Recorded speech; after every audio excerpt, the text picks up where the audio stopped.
Yo creo en la reconciliación, pero entendiendo que les toca ser minoría. La transición en Venezuela atraviesa uno de sus momentos más críticos y frágiles desde la captura de Nicolás Maduro, y ese nivel de vulnerabilidad quedó expuesto de forma brutal con el nuevo secuestro de Juan Pablo Guanipa, ocurrido apenas horas después de que su excarcelación fuera anunciada como parte de un proceso de distensión política. Lejos de ser un episodio aislado o una simple anomalía dentro de un contexto convulso, este hecho se convierte en una señal estructural.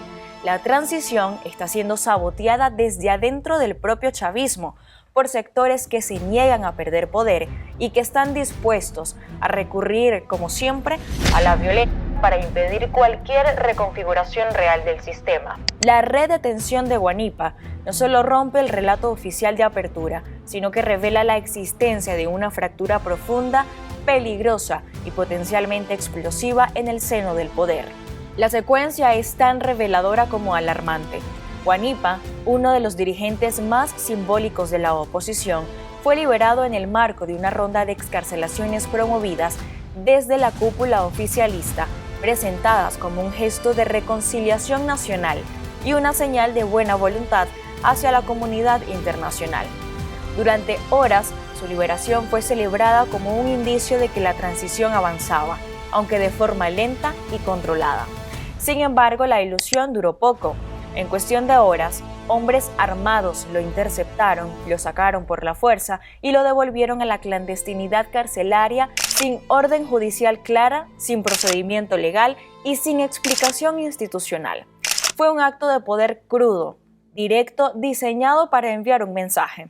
En Venezuela, la transición tiene límites y esos límites los marca quien aún controla las armas. En este caso, el ministro de Interior y Justicia, Diosdado Cabello. Mientras nos ven unidos, lo pensarán. Si nos ven uno por aquí y otro por allá, nos van a comer uno a uno. Este episodio deja al descubierto una realidad inquietante.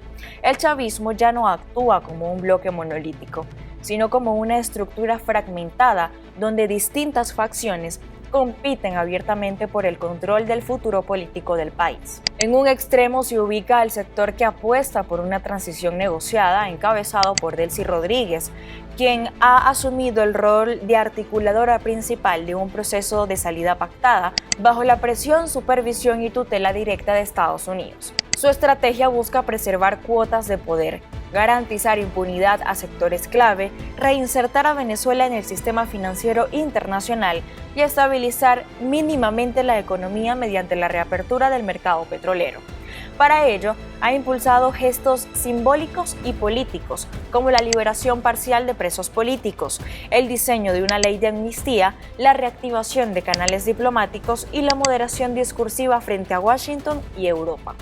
Delcy Rodríguez representa, dentro del chavismo, el ala pragmática, tecnocrática y negociadora, consciente de que el modelo autoritario, rentista y represivo llegó a un punto de agotamiento estructural.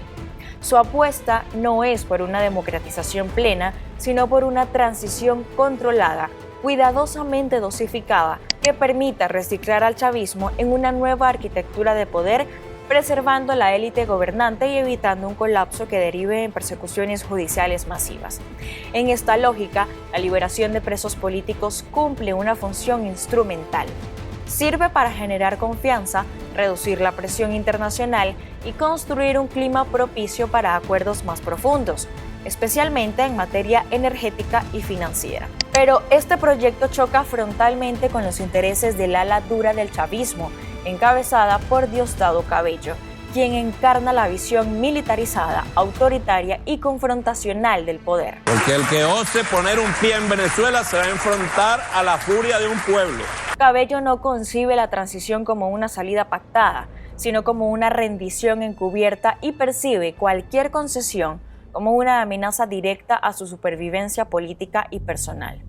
Durante años ha construido una estructura paralela de control, basada en colectivos armados, redes de inteligencia informal, alianzas con sectores del crimen organizado y vínculos con fracciones radicales dentro de la Fuerza Armada. Este entramado le permite ejercer un poder real sobre el territorio, al margen de las instituciones formales del Estado y lo convierte en un actor capaz de sabotear cualquier proceso de escape a su control. Los colectivos armados son la pieza clave de esta ecuación. No se trata de simples grupos de apoyo político, sino de organizaciones paramilitares con capacidad operativa, armamento, entrenamiento y control territorial. Actúan como fuerza de choque, aparato de intimidación social y mecanismo de represión extrajudicial. Patrullan barrios, instalan puntos de control, realizan detenciones arbitrarias, ejecutan amenazas selectivas y funcionan como un Estado paralelo que impone su propia ley. En el contexto de una transición frágil, su activación sistemática representa una amenaza directa a la paz social, porque fragmenta el monopolio legítimo de la fuerza y abre la puerta a una dinámica de violencia descentralizada, difícil de contener y extremadamente volátil. El secuestro de Guanipa debe leerse precisamente bajo esta clave, no solo como un acto de represión, sino como una demostración de poder interno. Es un mensaje dirigido tanto a la oposición como al sector negociador del chavismo. A la oposición le dice que ninguna garantía es real, que la persecución sigue activa y que la vulnerabilidad persiste.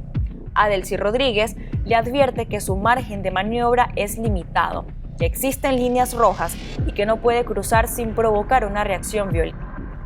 En otras palabras, es una jugada estratégica para condicionar la transición, marcar territorio y recordar quién controla las armas en la calle. Este pulso interno se ve agravado por la disputa en torno a los recursos estratégicos, especialmente el control del petróleo. La reapertura del sector energético venezolano, impulsada desde Washington como parte de los acuerdos de transición, implica el regreso de grandes flujos de capital, contratos millonarios, concesiones y reposicionamiento geopolítico. Para el ala pragmática del chavismo, este proceso representa una oportunidad de reciclaje político y económico. Para el ala dura, en cambio, significa la posible pérdida de su principal fuente de poder, financiamiento y control clientelar. La transición en este sentido no es solo un cambio político, sino una redistribución profunda de los beneficios económicos del sistema, lo que eleva exponencialmente la intensidad del conflicto interno. A esto se suma el temor real a procesos judiciales internacionales. Figuras como Diosdado Cabello enfrentan señalamientos por corrupción, narcotráfico, violaciones sistemáticas de derechos humanos y de lesa humanidad. Una transición real, con apertura institucional y cooperación internacional, podría activar mecanismos de justicia que hasta ahora han sido bloqueados. Desde esta perspectiva, sabotear el proceso no es solo una estrategia política, sino una cuestión de supervivencia personal. Mantener el caos controlado, la ambigüedad institucional y la represión selectiva se convierte en un escudo frente a la rendición de cuentas. El resultado de esta pugna es una transición inherentemente inestable, sometida a tensiones constantes y expuesta a estallidos de violencia localizada. Cada excarcelación, cada gesto de apertura, cada anuncio de negociación se transforma en un campo de batalla simbólico, donde las facciones miden fuerzas y prueban límites. La redetención de Guanipa es apenas el síntoma más visible de una dinámica mucho más profunda. La lucha por definir quién manda realmente en Venezuela después de Maduro. Los riesgos son múltiples y de enorme gravedad. En primer lugar, se erosiona la legitimidad del proceso. Si la sociedad percibe que las liberaciones son reversibles, arbitrarias y condicionadas, la confianza en la transición se desploma. Esto puede reactivar la protesta social, radicalizar a sectores opositores y alimentar escenarios de confrontación. En segundo lugar, la proliferación de actores armados multiplica los focos de violencia, aumenta la probabilidad de enfrentamientos entre colectivos y fuerzas regulares y eleva el riesgo de ejecuciones extrajudiciales, secuestros y desapariciones. En tercer lugar, la fragmentación institucional debilita al Estado, genera órdenes contradictorias, anula la seguridad jurídica y crea un clima de anarquía controlada que favorece a los sectores más violentos. En este contexto, Venezuela se enfrenta a tres escenarios posibles. El primero y el más deseable es una transición negociada y contenida. en la que el sector pragmático logre imponer su liderazgo, neutralizar a los colectivos, consolidar acuerdos internacionales y abrir un proceso gradual de reconstrucción institucional. El segundo, mucho más probable, es un escenario de fragmentación y violencia localizada, donde la pugna interna derive en secuencias continuas de represión, sabotaje y detenciones selectivas y estallidos sociales. El tercero, el más peligroso, es una colisión abierta entre facciones del poder que desemboque en un conflicto interno de gran escala, con consecuencias devastadoras para la población y la estabilidad regional. El secuestro de Juan Pablo Guanipa es, en ese sentido, una advertencia histórica. Marca un punto de inflexión que obliga a replantear la narrativa optimista sobre la transición. Revela que el cambio no solo depende de acuerdos diplomáticos, sino del control efectivo de la fuerza, del desmantelamiento real de las estructuras paramilitares y de la imposición de límites claros a quienes pretenden gobernar desde el miedo. Mientras los colectivos sigan actuando con impunidad, mientras las facciones armadas mantengan capacidad operativa y mientras la justicia continúe subordinada a intereses políticos, la transición venezolana seguirá siendo una promesa frágil, constantemente amenazada por la violencia. Venezuela camina hoy sobre una cuerda floja histórica. De un lado está la posibilidad de una salida pacífica, imperfecta pero viable, que permita iniciar la reconstrucción del país. Del otro, la amenaza de un nuevo ciclo de caos, represión y confrontación armada. Entre ambos extremos, la pugna interna del chavismo define el destino inmediato de la nación. La captura y reaparición forzada de Guanipa no es solo un drama personal ni un episodio más de persecución política. Es el síntoma de una transición que aún no logra liberarse de las sombras del autoritarismo y que podría colapsar si las armas continúan dictando el rumbo de la historia. Yo soy Génesis Pérez y esto fue Venezuela en Profundidad.